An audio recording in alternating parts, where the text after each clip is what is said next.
There was a moment in Israel when the sword was already drawn, when anger felt justified and vengeance seemed not only reasonable, but necessary. David, the anointed of the Lord, was not yet king. He was a wounded man, tired of running, exhausted by rejection, and treated as if he were nothing. And it was in this moment that a woman rose, not with weapons, but with wisdom. Nabal was a wealthy man, powerful and harsh in heart. His name matched his character, foolish.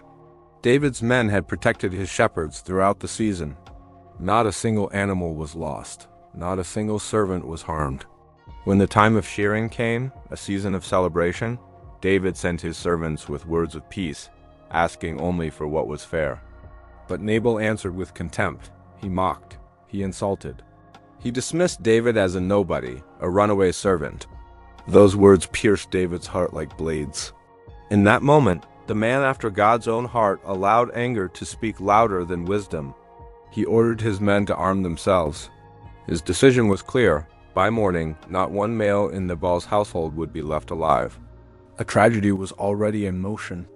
Yet within that house lived someone who saw beyond pride and foolishness. Abigail. Scripture describes her as intelligent and beautiful, but above all, discerning. When one of the servants told her what had happened, she immediately understood the weight of the situation. There was no time for debate, no time to consult her husband. Lives were at stake. Abigail acted. She gathered bread, wine, prepared sheep, grain, raisins, and figs. Not out of fear, but out of responsibility. Not to buy David's favor, but to repair an offense she had never committed. Then she did something extraordinary. She went out to meet a man filled with rage, armed, and determined to shed blood. When Abigail met David, she got down from her donkey and fell face down before him. Not as an act of weakness, but of spiritual understanding. Her words were few, but precise. She took the blame upon herself, though she was innocent. She acknowledged Nabal's foolishness without inflaming the situation and made it clear that his actions did not define David's future. Abigail spoke to David's heart when his sword was already speaking in his hands. She reminded him of God's promises, that he would be ruler over Israel, that shedding innocent blood in revenge would become a burden he would carry for the rest of his life. She did not confront him with accusation, but with vision. She did not challenge his authority. She awakened his conscience. And something rare happened. A powerful man stopped to listen. Anger gave way to discernment. Vengeance surrendered to gratitude. David recognized that Abigail had been sent by God. He understood that the Lord had placed her in his path to keep him from committing a mistake that would stain his future forever. David blessed Abigail. He thanked the Lord for sending her, and he declared that if she had not acted, by morning not a single man in Nabal's household would have survived. Abigail returned home and found her husband drunk, feasting as if nothing were about to happen. She waited until morning. When she told Nabal everything, his heart failed within him. A few days later, the Lord brought justice. The woman who saved lives was later honored by God.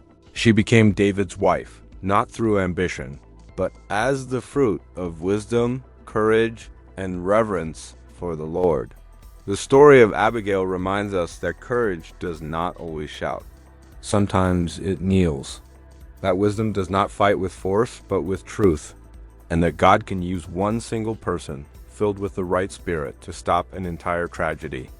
When everyone else surrendered to violence, God raised a woman who chose peace, and because of her, the sword returned to its sheath. This ancient account continues to speak across the centuries, reminding us that there are moments when the greatest act of strength is restraint, when the most powerful weapon is a word spoken in wisdom, and when the truest victory comes not from conquest but from conscience. In a world that often celebrates force and domination, the story of Abigail stands as a testament to a different kind of power, the power of discernment, the power of humility, the power of timely intervention guided by divine wisdom. It teaches us that one person standing in the gap can change the course of history. Abigail did not have an army. She did not have political power. She did not have the authority that comes from position or title.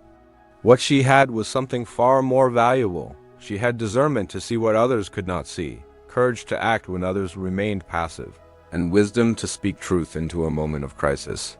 Her intervention was not merely about preventing bloodshed on that particular day. It was about preserving David's integrity for all the days that would follow. It was about protecting the future king of Israel from a decision that would have haunted him throughout his reign. It was about demonstrating that God's purposes are often accomplished not through the sword but through the Spirit, not through vengeance but through mercy, not through pride but through humility. The legacy of Abigail extends beyond her own lifetime. She becomes a model for all who find themselves in situations where conflict seems inevitable, where anger appears justified, where retaliation feels like the only reasonable response. She shows us that there's always another way, a better way, a way that honors God and preserves human dignity. Her story challenges us to ask ourselves important questions. When we see tragedy approaching, do we have the courage to intervene? When we witness anger spiraling toward violence, do we dare to step into the space between and speak words of peace? When everyone around us is choosing the path of conflict, do we have the strength to choose differently? Abigail's example calls us to be people who value wisdom over weapons, who choose discernment over destruction, who embrace the difficult work of peacemaking even when it requires us to humble ourselves, to take risks, to speak truth to power. Her story assures us that God sees, God acts, and God honors those who align themselves with His purposes, even in the most dangerous and difficult moments.